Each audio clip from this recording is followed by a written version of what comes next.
O eto, baliktad na. No, hindi naman baliktad. Tingin ko, may karapatan naman sila ito na gawin ito. Yung mga diskaya, maghahain, mga bossing.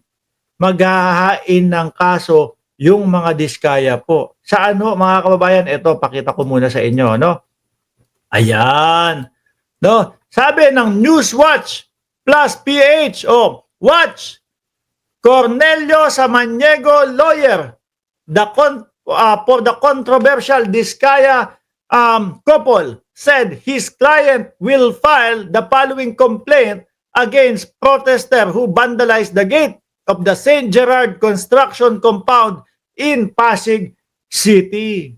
Tingin ko ho, mga kababayan, kasi talagang sumugod yung mga nagpoprotesta doon sa bahay nila. Meron pa nga binabato ng putek. Tapos meron pa, may mga dala ng mga pilox. Ayan tawag namin diyan yung sa mga yung paint in can ho, no? Sinulatan yung mga pader nila, sinulatan yung mga gate nila. Talagang sa galito. Tingin ko, nag-ugat ho yan, mga bossing, nung sumugod yung BOC, yung Bureau of Custom nung umaga. Tapos, wala silang natagpuan na mga luxury car. 12 lang yata. Tapos kinagabihan, biglang ibinalik na yung mga luxury car. Sabi, yung iba po, pinamaintenance lang. Yung iba, change oil. Yung ganun lang po yun No? Yung iba naman po, gamit. This is nasasakyan yung inilabas nung panahon. Di ba? Nung panahon ng pumunta doon, yung BOC. Kaya kinabukasan, ayun, dalawa yung una nilang nakita, sabi ni Shiro Kansaki. Kaya ayun po, nanggagalaite ang mamamayang Pilipino. Idagdag na po natin yung mga nakikita na tatagpuan, mga kababayan, na mga proyekto nila na hindi natatapos. Pati nga ang proyekto ni First Lady Lisa Marcos biktima din ng mga diskaya. Biktima nung sasabihin, ganito ang panahon o ganitong petsa tayo matatapos. Tapos hanggang ngayon hindi pa. 'Di ba? Yung proyekto ng unang ginang para po sa pagbuhay ng film industry ng Pilipinas. Yung iba daw nasa kasa, 'Di ba? Hindi pa tapos, September 4 ang usapan. Mga kababayan. Kaya po doon nagagalit ang mga Pilipino. Yung iba nakatenga, yung kanilang mga proyekto, bumaha, umangat yung tubig, ayun, nasira nung kanilang malalaking mga, patawag doon, yung mga pangkuhan ng mga lupa, nasira pa lalo. Imbis na makatulong, makaiwas sa pagbaha, sila pa po yung nagiging sanhi ng pagbaha at pagsira ng mga gilid ng mga tula, gilid ng mga creek. Sabi dito,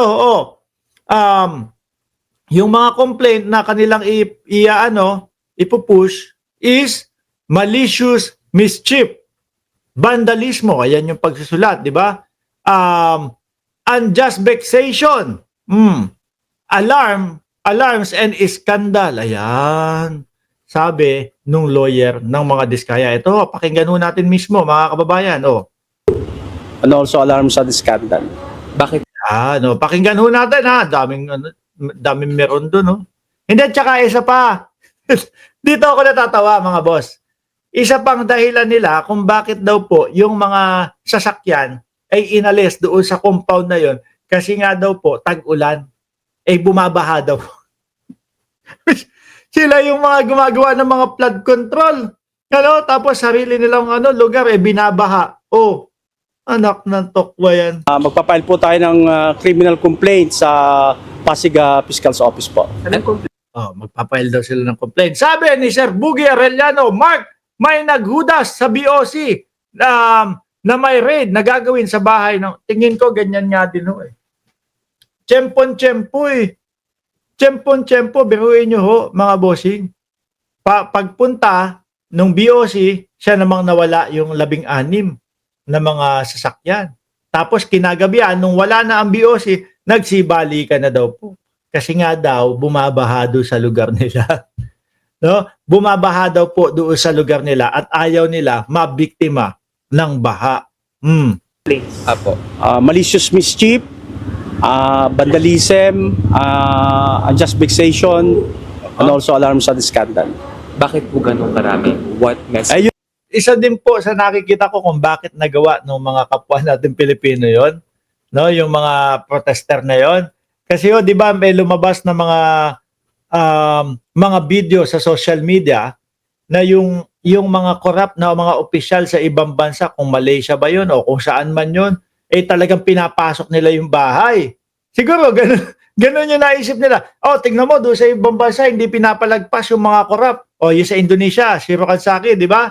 O kaya ginawa din ho nila. Pero wag po tayong aabot sa ganun, no? Hayaan po natin na maimbestigahan, hayaan po natin magkaroon ng tamang proseso. Wag po nating ilagay sa ating mga kamay yung mga ganyan ho.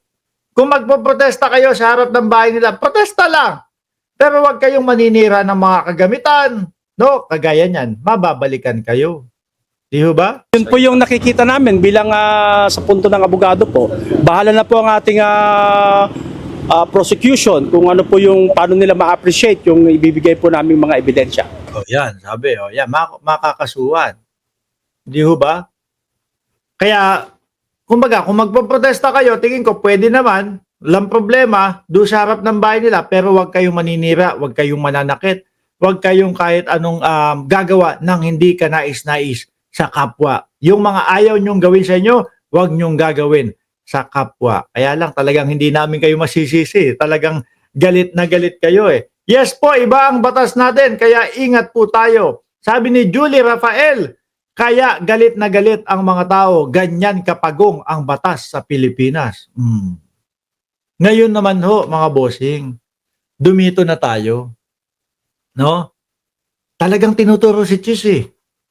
Ito oh, talagang kay Chis, ito mga kapamilya na nasa gobyerno. ito, yan. Si Chel Joc, no, mga kababayan, tinatanong, kaibigan po ni Chis yan, si Lubiano, mga bossing.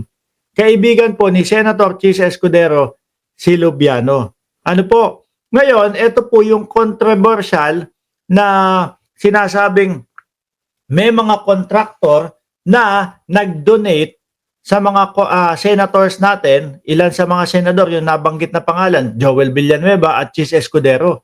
Ito, humarap po si Lubiano, mga bossing, doon sa Congress. At talagang rektahan niya pong sinabi na mayroong donasyon na naibigay kay Chis Escudero. Pakinggan ho natin, mga boss. Oh. Kayong kamag-anak, asawa o kaya kapamilya na nasa gobyerno ngayon?